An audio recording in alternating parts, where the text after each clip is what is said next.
Now come to the introductory part. Prehistory denotes a period for which we do not have any written record. It deals with a long span of time. Therefore, whenever any kind of prehistoric remain is discovered, a very common question comes into our mind. How old is it? Does it belong to the Paleolithic period, which is some million years old, or does it belong to a comparatively recent Chalcolithic period, which is only some 1,000 years old?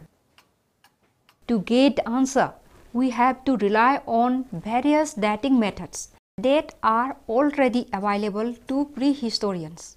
In fact, measuring time and ordering of things in time is regarded as very important in prehistoric archaeological studies. Any study of the origin of human must be set in a chronological context. Prehistoric archaeologists use several methods to assign ages to events of the past. Knowledge on various dating methods, therefore, is a very essential aspect of prehistoric archaeological studies. Now come to the different types of dating methods. There are a number of dating methods in the study of prehistory. Several disciplines like geology, chemistry, botany, paleontology, etc. have contributed towards their development. These methods can be discussed under two categories: relative dating methods and absolute dating methods. Now come to relative dating. In the early stage of prehistoric studies, dating of any event or site was obtained tentatively. A particular event or specimen is dated in relation to other events or some reference point. By these methods, one could get to know whether a particular culture is younger or older than another one, and thereby arranges a series of things in a sequential time frame. These methods were basically depending upon stratigraphic position of the site or the kind of remains associated with the site. However, these methods have never been able to provide a date in terms of years, nor can they calculate the total time span involved in each cultural period. The relative chronology, in the words of Wheeler in 1956, is the arrangement of products of non-historic societies into a time relationship which may not have any dates but which has a sequence. Let's come to another point, the types of relative dating. Till the early part of the 19th century, quite a good number of relative dating methods had been used in archaeological studies. These are the methods of typology, stratigraphy, fluorine, uranium and nitrogen analysis, paleontology, patination, PALYNOLOGY, etc.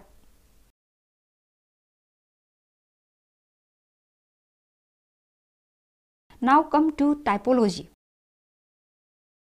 In this method, the tools found in the site are classified on the basis of their form, shape, and different categories are made.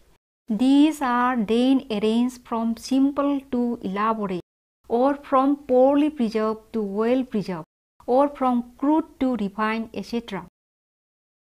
Then a relative antiquity is derived based on the presumption that simple, poorly preserved and crude tools are earlier than the elaborate, well preserved and refined ones. Although the typological method was used for obtaining relative dating earlier, it has come in much criticism nowadays. According to Wheeler, the values of typological classification are liable to local rather than universal. But when this method is used in corroboration with stratigraphic method, it may become very helpful. Now come to stratigraphy. Stratigraphy is the analysis of a series of layers that exist in horizontal dimension, studied in vertical time dimension. The method is based on the fact that earlier deposits lie under later deposits. Therefore, whenever a stratigraphic sequence is observed during the excavation of a site, relative ages of the cultural levels can be worked out. The stratigraphic association of artifact types within and between archaeological sites are regarded as one of the very important methods of relative dating. Now come to fluorine, uranium and nitrogen analysis. Prehistoric sites often consist of many bone remains. The basic principle of the method is that the longer a bone is placed in soil, the more will the fluorine be caught in, and hence can suggest a relative date. All bones, whether of animal or of human, lying in the same level exhibit similar fluorine percentage in them. Therefore, if the quantity of fluorine remains same in both kinds of bone, it is sure that they belong to the same age. The bones acquire from a lower level show more fluorine in them, whereas the bone remains coming from the upper level contain less fluorine. Relative ages of different bones at the same site can thus be established by measuring their fluorine contents. But this method cannot provide an absolute age because the amount of fluorine differs from soil to soil, which in turn gives a differential rate of absorption. Like fluorine, uranium or nitrogen content of the bones also can be measured, since fluorine and uranium levels in the bone increase with time while nitrogen decreases. Such measurements help to place in sequence the cultural phases with which the different bones may be associated.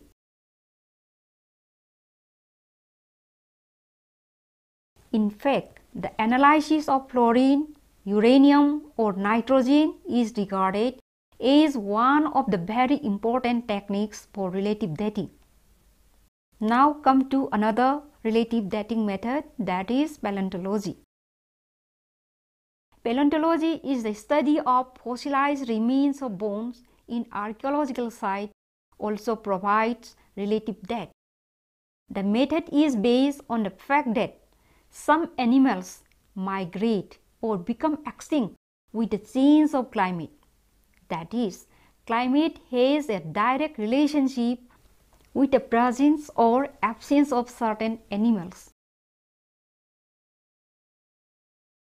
For example, if evidence of Elephas antiquus, a forest elephant, is found, one can assume a temperate climate, while the presence of Elephas primigenus, a steppe elephant, indicates a steppe or tundra environment of almost glacial conditions.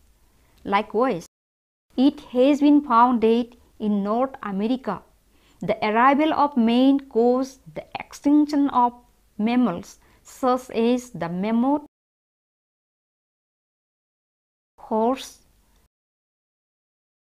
camel, and several species of bison. These can be dated approximately about 6000 BC. However, a margin of 1000 years either might be there, as all of them did not become extinct at once and some live in isolated areas, in which case the dating of fauna associated with other evidence is inaccurate and misleading. Smaller species of animals like rodents, birds, and some mollusks and snails are found to be very sensitive to changes in climate than the larger mammals. In Northern Ireland, it has been possible to show changes in coastal environment since the time of human occupation by studying changes in tidal zone mollusks found in archaeological sites.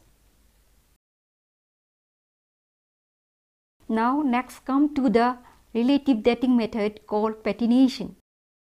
There is no precise definition for the term patination, though it generally means chemical alteration of rock surfaces exposed to atmospheric conditions.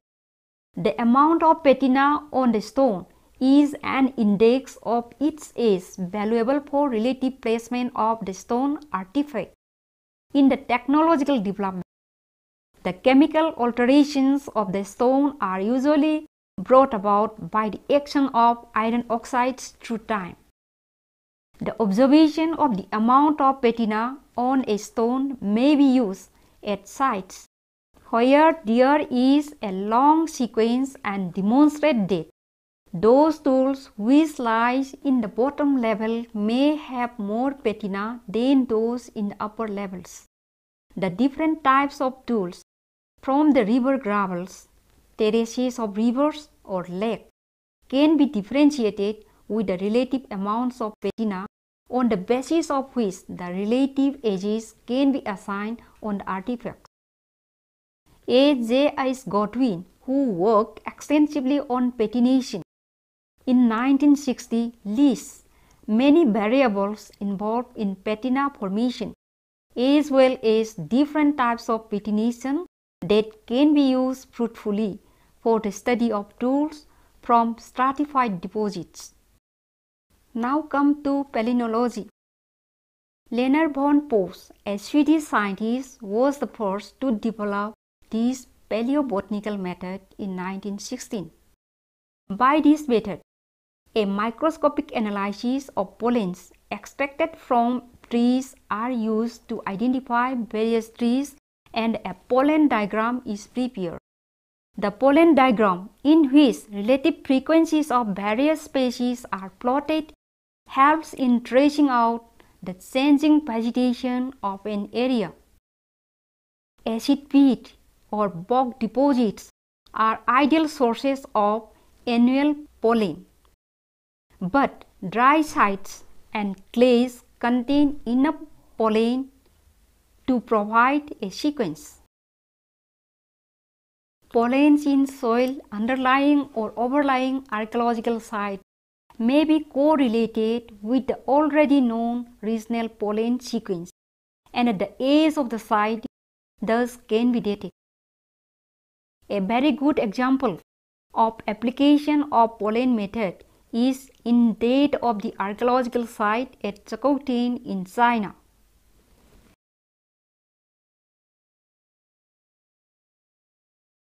Absolute dating. For dating archaeological remains with a much closer approximation than is possible by the method of relative dating, the archaeologist has taken the aid of natural sciences like geology, astronomy, nuclear physics, etc. Carbon dating discovered in 1955 proved very helpful in establishing absolute dating in various archaeological sites. Potassium-argon Ka40 method extends the range of absolute dating beyond the limit of radiocarbon. Besides these two methods, a number of other absolute methods like thermoluminescence, dendrochronology, electron spin resonance, etc. have also proved to be very helpful in dating various events of the past. Now come to radiocarbon dating method. Radiocarbon dating is a chemical analysis used to determine the age of organic materials based on their content of the radioisotope of carbon-14. The method was developed by Willard F. Libby and a team of scientists at the University of Chicago. In 1960, Libby received the Nobel Prize for his method of using carbon-14 for age determination in archaeology, geology, geophysics, and other branches of science. It subsequently evolved into the most powerful method of dating late Pleistocene and Holocene artifacts and geologic events up to about 50,000 years. By radiocarbon method, we can date different types of organic or inorganic materials as long as they consist of carbon. Radiocarbon C14 dating is the most widely accepted technique for studying chronological relationship of archaeological complexes.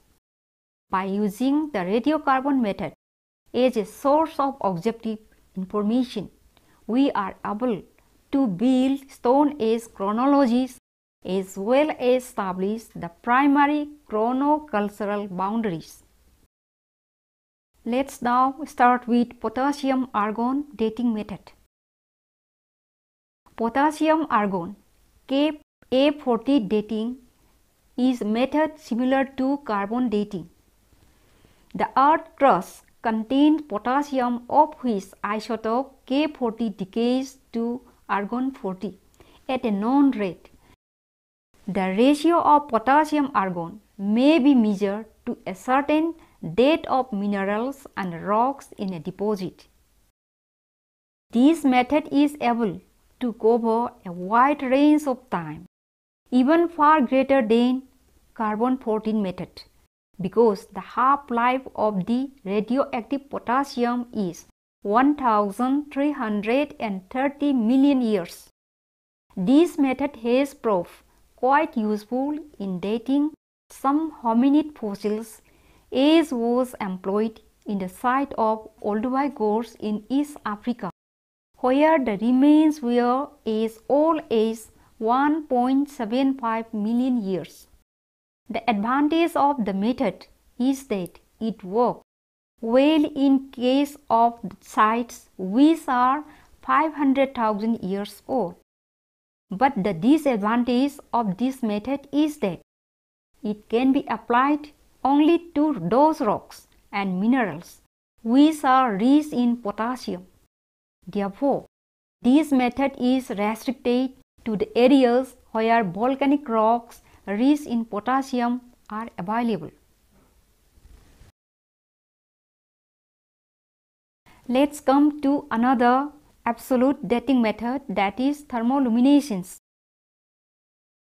The use of thermoluminescence for dating processes was developed in 1960s, mainly at the Oxford Research Laboratory for Archaeology and the History of Earth by M.H.Kane and his co-workers.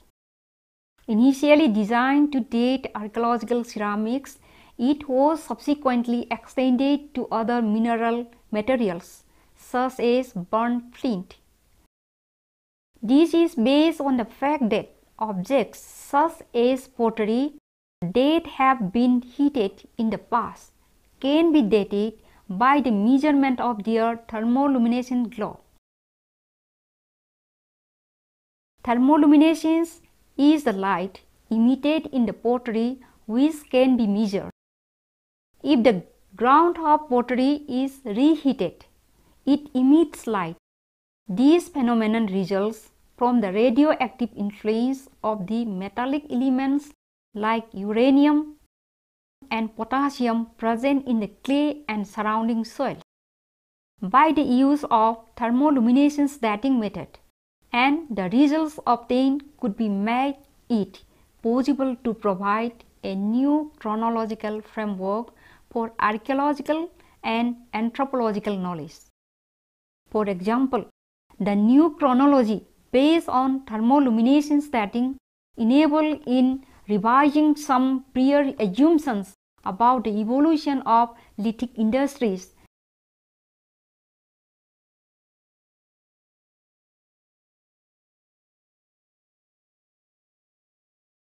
and the nature of hominids present in the Near East at various stages of the Middle Paleolithic.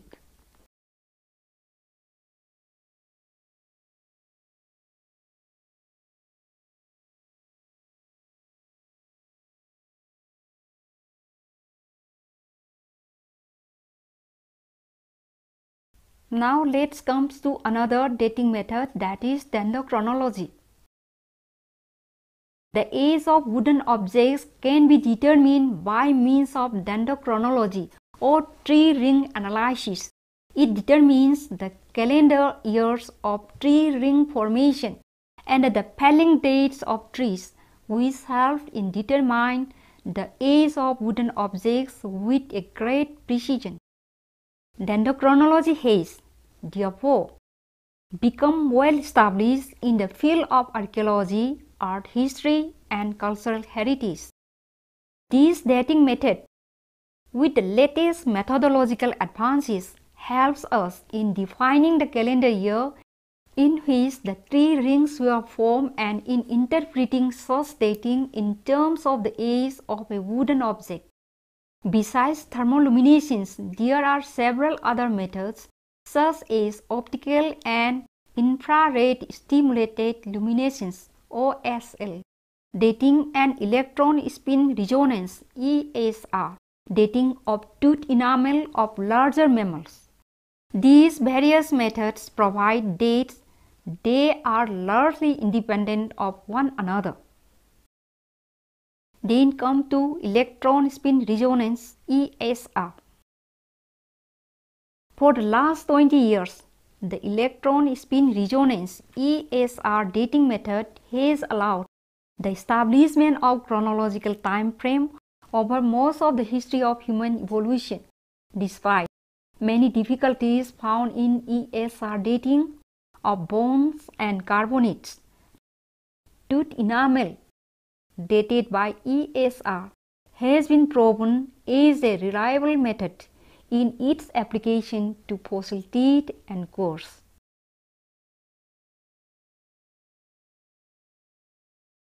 Both the later materials have allowed dating of early and middle Pleistocene sites, which are not datable using other methods.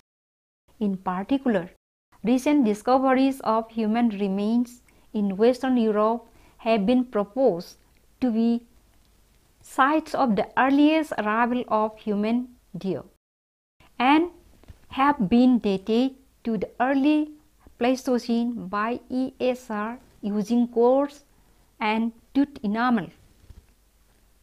ESR method can be applied to different types of samples in various environments. Its contribution to the elaboration of chronostratigraphic frame is of a great importance for the understanding of the Homo erectus dispersal out of Africa and especially for the first settlement in Europe. ESR dates ranging between 1.7 and 2.3 million years have been proposed for the South African sites like Stukfonteins and Souttrans, indicating that the whole Quaternary period can be dated. Amino acid racemization (AAR) is a useful comparative dating method with great potential, but it introduces problems of calibration and the requirement of an intimate knowledge of the paleo-environmental conditions of the bone deposition site. Now come to the concluding part. Hominid fossil record is extremely fragmentary, and chronology is essential in unraveling the complex record of human development. In applying the dating methods to a particular site, it is important to consider the purposes and limitations of its dating method, relative or absolute, with the help of stratigraphic position of the site or with the help of some associated finds. Dates of the site can be derived relatively, whereas with the help of several absolute dating around the world, archaeologists are now able to construct a single multi-regional time frame for all hominid evolution. However, it is essential to apply several dating methods for cross-checking the dates and to build a concrete chronology.